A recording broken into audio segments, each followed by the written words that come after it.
Welcome to the EQ Fit podcast. Our mission is to equip people to prosper in every aspect of their life. Whether you're at home or in the workplace, we explore practical ways of improving success, satisfaction, finding balance, and building enjoyable and beneficial relationships.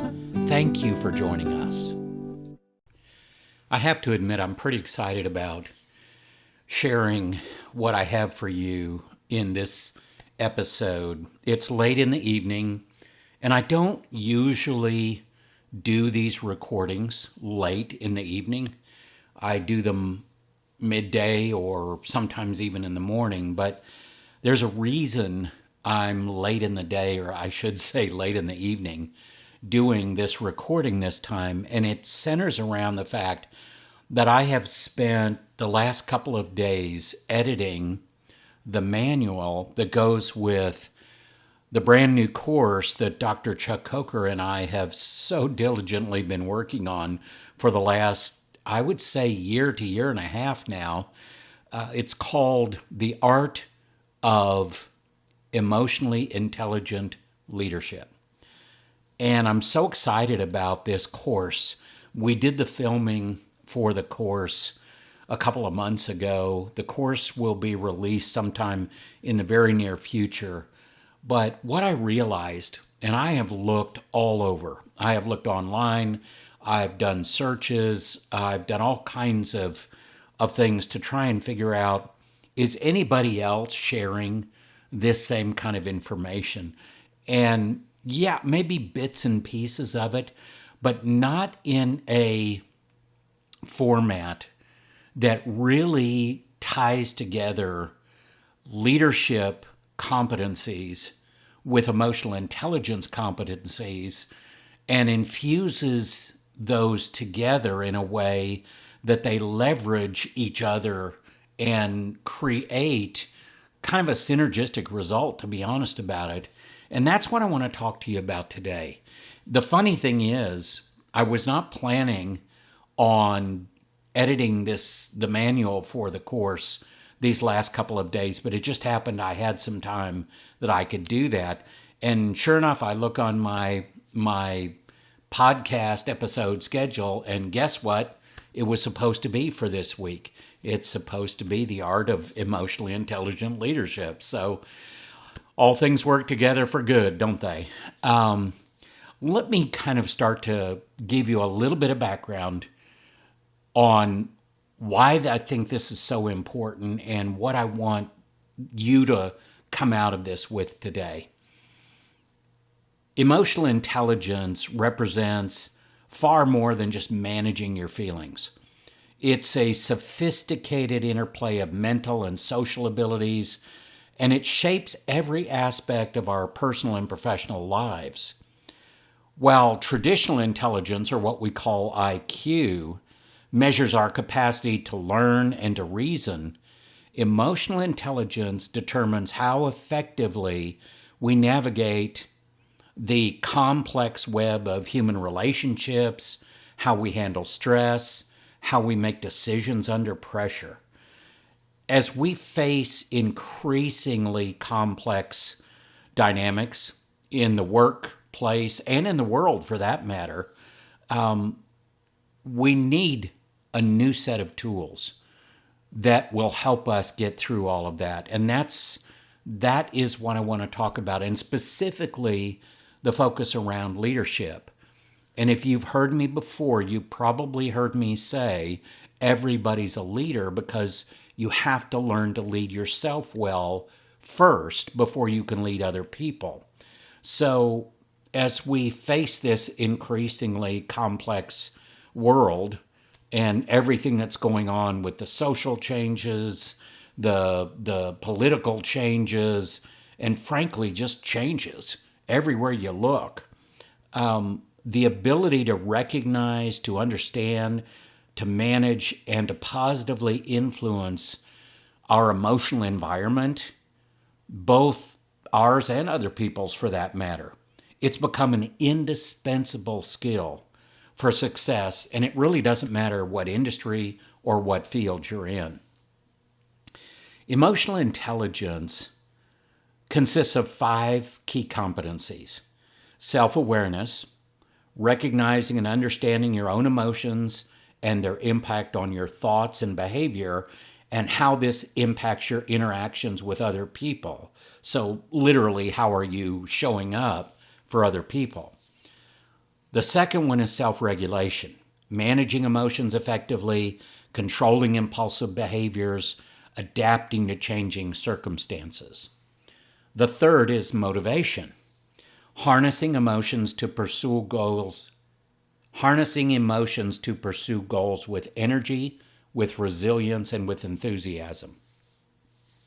Number 4 is empathy, understanding and sharing the emotions of others, which fosters stronger interpersonal connections. And I'll go more deeply into empathy a little bit later, because I think a lot of people confuse empathy and sympathy. And then the 5th and final is social skills. That's effectively managing relationships, influencing others, fostering trust and collaboration, and communicating clearly. So why is all of this important? Why do I spend so much of my time with the neuroscience of emotional intelligence? Well, because it's really the only skill set that helps us in very specific areas of challenge. Let's talk about those challenges out there. And again, for this episode, I'm going to focus on leadership challenges. Modern leaders face an unprecedented array of challenges that demand high emotional intelligence. The shift to remote and hybrid work environments, it's fundamentally altered how we build and maintain team relationships. And I know this is a big deal because I've got a lot of clients that I work with that are trying to figure out how to live in this new world of remote and hybrid workplaces. So all of this requires new approaches to fostering connection and engagement.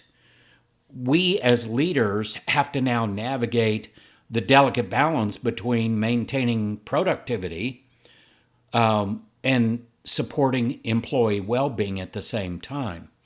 And we have to manage our own emotional responses to uncertainty and change, because emotions are contagious. So the challenge of attracting and retaining top talent, and that's something else I do, is I help organizations find what I call right fit talent, fit the skills, the experience, the position, the leader, the team, the organization, the culture. All of those things need to be a good fit. Well, when we're trying to attract and retain top talent, the demands of people have gone way beyond the old, well, I'll give you my time, you give me a paycheck, or you give me some form of compensation. Now, it isn't just about compensation. People want emotionally intelligent workplace cultures where they feel valued, they feel understood, they feel heard, and they feel supported in their growth. And honestly, that's the way it should be, but it's a lot harder to do that than just say, well, you give me the hours and the productivity and I'll give you some money for that. Well, we're in a new world, and it's going to be important for us to understand that as leaders. And for those of us that grasp a hold of this and learn about it and figure it out, we're going to have a huge competitive advantage. Here's another thing: conflict resolution in today's diverse workplace. It requires sophisticated emotional intelligence skills to navigate different perspectives, different communication styles, different personalities. Effective leadership requires a strong grasp of emotional intelligence to navigate the various challenges. Well, let's define some of those challenges. And as we go through this, I want you to think about which of these challenges are you facing right now. And if you're facing any 2 or more of these, then emotional intelligence may be a really good place to look to enhance your skills in those areas, or maybe enhance the skills of your people so that you can face these challenges and turn them into opportunities. Navigating change, number one. And if you say that you're not navigating change, I want to have a conversation with you, because I don't know anybody right now that's not navigating change. We have to adapt to evolving workplace dynamics. We have to guide teams through change, through transitions. Number two, stress and pressure. We have to manage high-stakes situations with emotional control and resilience. You can't just push through at the cost of everybody's well-being. It just doesn't work like that. The third one, productivity in remote and hybrid workplaces. There's another challenge. We have to ensure team efficiency and motivation even when people are spread out and they're not coming to the same location on a daily basis. The next one is attracting and retaining top talent, using emotional intelligence to foster an engaging and supportive workplace culture.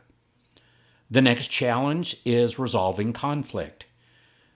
We need to deploy empathy, which is the ability to navigate the emotional environment, and we need to practice active listening so that we can mediate disputes effectively. Coaching and mentoring is another challenge. We need to be able to support the professional development of our team members through guidance, through inspiration, and through encouragement. The next challenge, and this is one for just about everybody, because it never ends, and that's trust building. We need to strengthen relationships and team cohesion through transparent and empathetic communication. The next is innovation and collaboration, especially when there's a heavy emotional load or when there's conflict present that's unresolved, or there are strong emotions present for people. The ability to innovate and collaborate can really take a hit. And that's why we have to focus in and leverage emotional intelligence to help us navigate that for ourselves and for our teams. We need to create an emotionally intelligent team environment that supports collaboration and high performance. And that's also a part of building a cohesive team, which is it's a critical aspect. If you've got a cohesive team that works together, they're all rowing in the same direction, they're aligned with each other. If you've ever been in that situation, you know what a joy it is to be a part of that team. Well, let me share just a few of the most recent research findings, because I always like to give some proof sources for why is this stuff important. Well, the first is Harvard Business Review's 2023 study, which revealed a striking correlation between leaders' emotional self-awareness and their decision-making quality under pressure, with emotionally intelligent leaders showing 30% better outcomes in critical situations. That's pretty significant. Here's the next. Gallup's comprehensive State of the Global Workplace 2024 study, it established a clear link between emotionally intelligent leadership and organizational performance metrics. So teams led by individuals with high emotional intelligence showed a substantial 21% increase in their productivity compared to their counterparts. More notably, those teams demonstrated a 45% improvement in employee engagement levels, suggesting that a leader's emotional intelligence creates a cascading effect throughout their organization. These are really important numbers because everything I'm telling you has a direct impact on profitability and return on investment. And for you C-level people out there listening to this, if you want the numbers, I would be happy to have a conversation with you about how emotional intelligence will skyrocket your return on investment and your profitability. And let me give you a quick example, because it's not fair just to say that and not give you an example.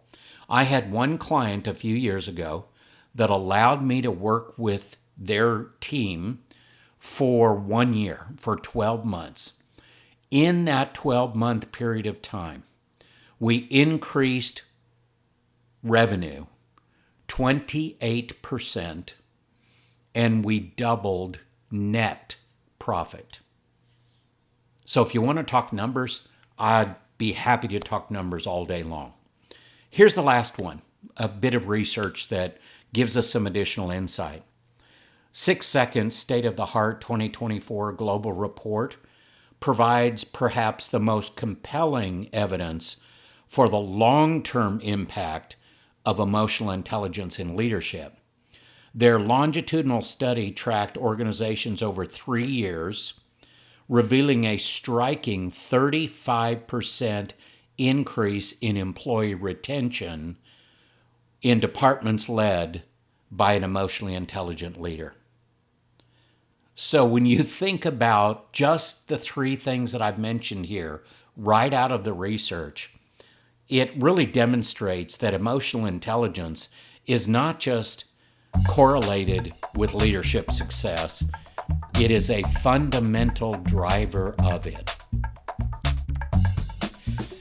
So let me share with you now that a lot of what I'm sharing with you are some highlights out of that manual that goes along with the online course, The Art of Emotionally Intelligent Leadership, that we'll be releasing soon.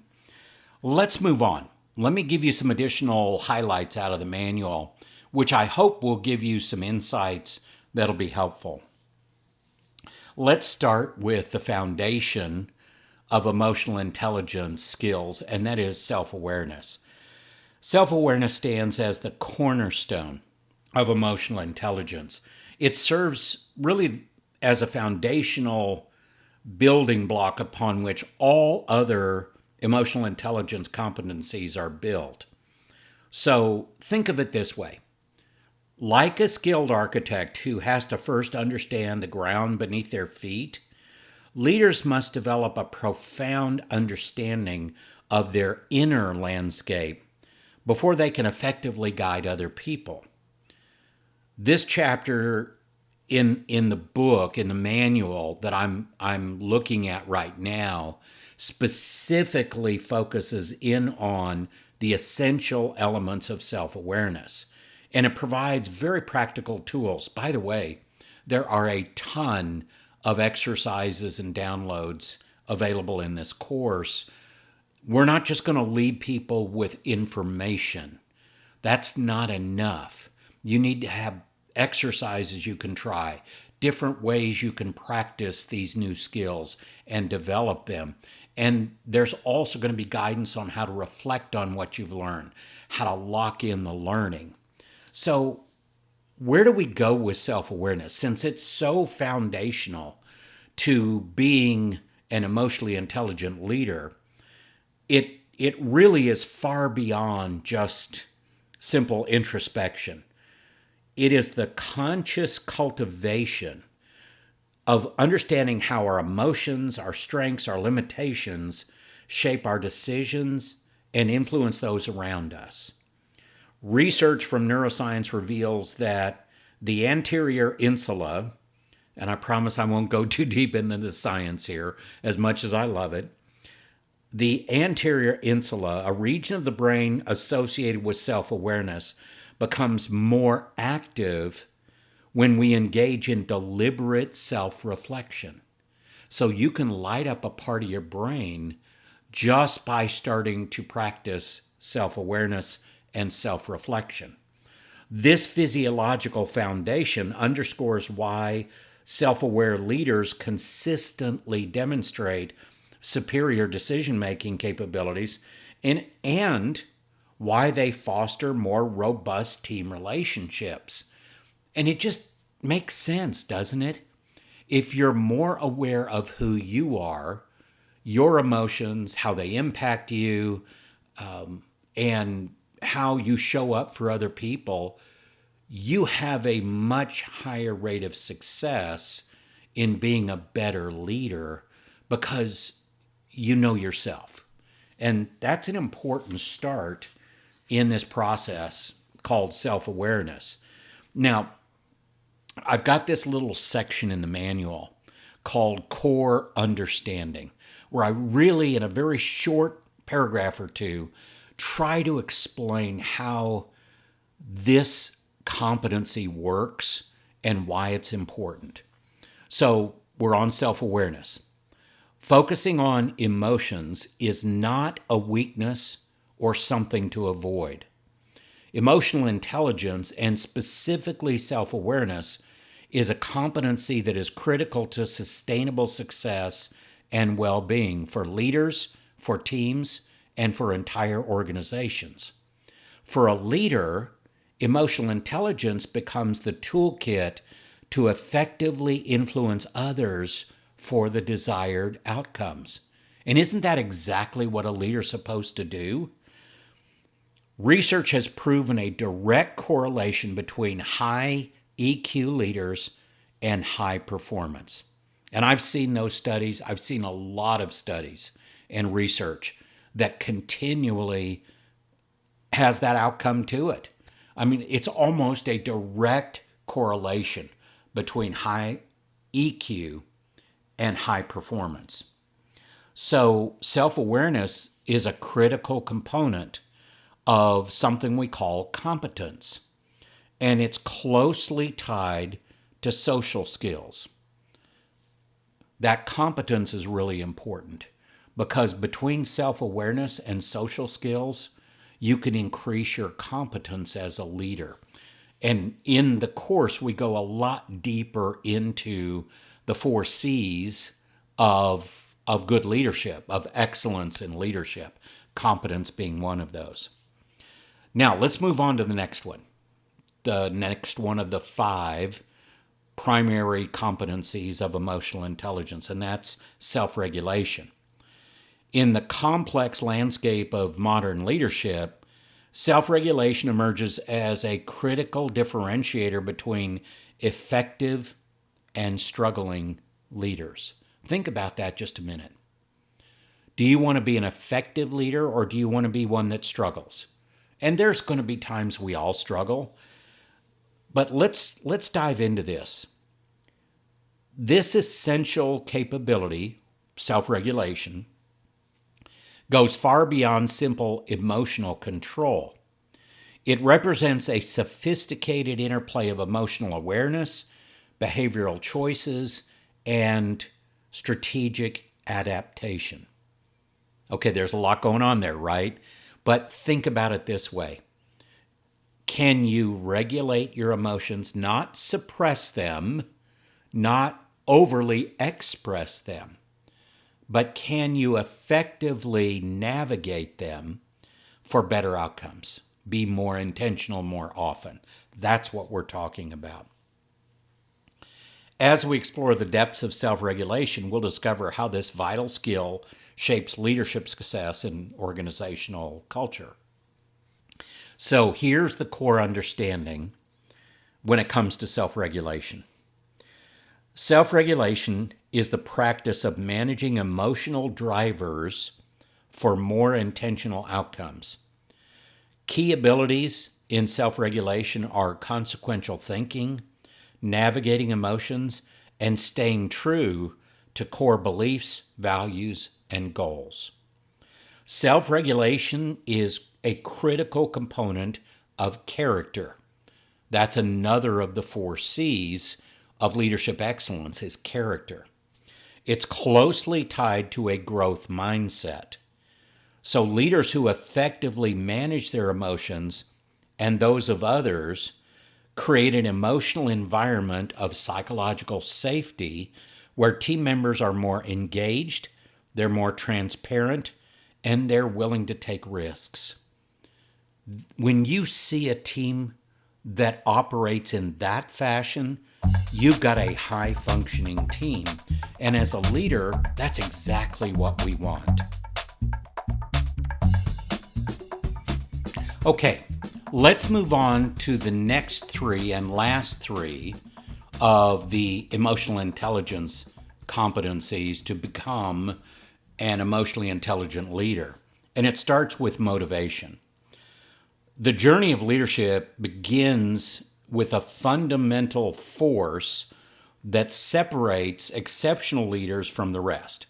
And that force simply is motivation.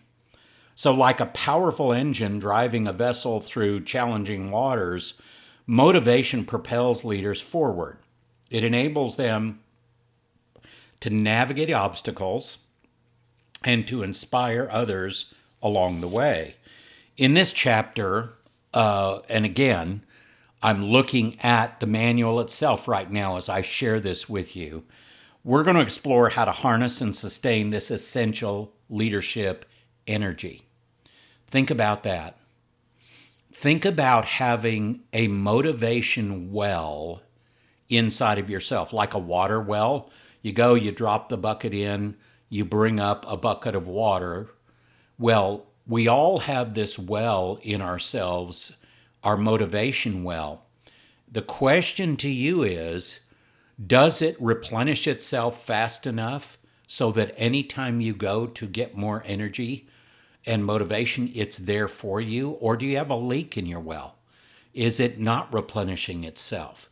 This is real important science we're talking about here, because people tend to think in our world today, and there's so much noise out there about things like motivation and energy and self-improvement and all of that kind of thing.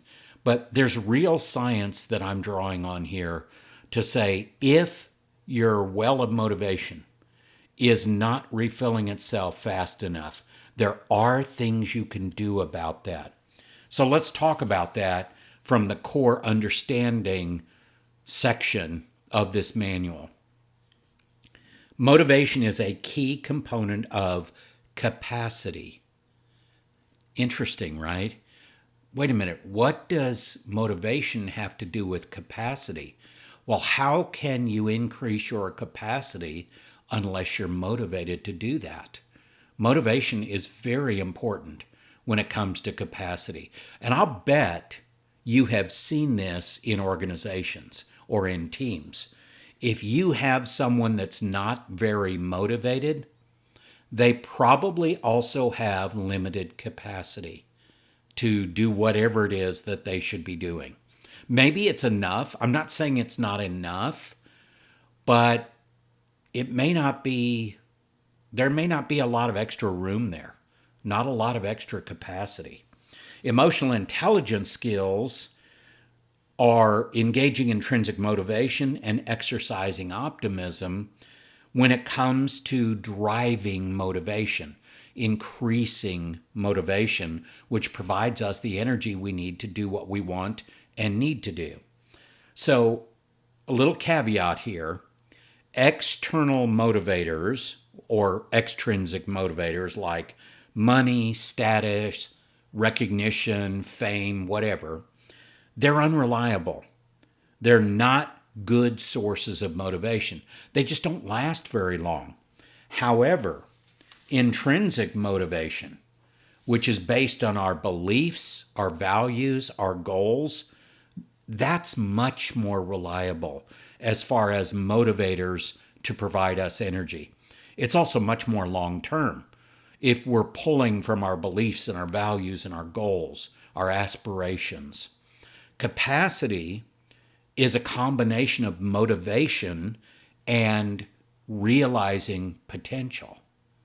So if you have the energy and you are working toward unlocking more potential in yourself or in other people, then you're definitely going to increase capacity. You know what the interesting thing is? If you can increase capacity, you can also increase competence. Greater capacity allows you the margin you need to increase your competence as you're increasing your capacity. And as you increase your competence and get better at things, it creates more capacity. So it's a beautiful cycle if we can get on that flywheel, right? Get that flywheel going. At the heart of motivation is neuroscience. There's a very specific process in the brain that determines our motivation levels. At the core of an individual's motivation is what they believe to be true about themselves and their place in the world. From those beliefs, we create the rules that we live by. From these two things, self-talk is generated. And self-talk will determine our emotional environment. The emotional environment will determine our motivation levels. So our beliefs, what we believe to be true about ourselves and our place in the world, we create rules to live by from that. Those things create our self-talk, which then generates emotions and our emotional environment that we're living in. And that emotional environment is either going to give us motivation or it's going to take motivation away from us. So there are very specific things you can do to understand how to increase motivation, not just in yourself, in other people as well. The last two, the first of the last two is social skills. Leadership, by its very nature, demands strong social skills. A subset of leadership is management. Management is a focus on task planning, task implementation, and task completion within a set time frame. Did you do it? Did you do it right? Did you do it on time? Check the box. That's great. Good leaders are also good managers, but they're a lot more than that. Effective leaders inspire, they develop others, they build trust, they create and cultivate good cultures, they cast vision, they resolve conflict, and they motivate. So what's the core understanding for social skills? Social skills are a critical component of competence. So we're back to competence here. Social skills are the culmination, integration, and practice of all of the emotional intelligence skills and competencies, because that's where we're putting those things into play. Social skills are directly connected to self-awareness, and these determine a leader's level of competence. And the last one, and I've left it for last for a reason, and that's empathy. If social skills is the vehicle that leaders use to get their team to the desired place, then empathy is the fuel that the vehicle operates on. Empathy enhances connection, trust building, psychological safety, transparency, and a culture of caring and support. The core understanding around empathy is a key component of chemistry. That's the fourth C we haven't talked about yet. And it is directly related to people skills.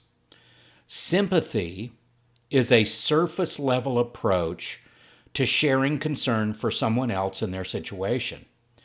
Empathy goes beyond the surface level to a deeper level of care and commitment to other people. It is an authentic desire to understand the emotions, the perspectives, and the circumstances that others are experiencing. And at the heart of healthy and vital cultures is the practice of empathy. So great leaders, I'm not talking good leaders here, I'm talking great leaders, have highly developed empathy, and it's infused into their daily practices and interactions. So let me start to tie this together for us. How do we become leaders that have mastered emotional intelligence? Well, let me first start with why it's important to do this. Emotional intelligence skills are 2 to 4 times more predictive of success than IQ. And that's directly out of a study by Salovey and Mayer called Emotional Intelligence. In today's ever-increasing world of complexity, and I know we all see it, emotional intelligence is now an essential skill set for leaders. What's the core understanding here on a high level?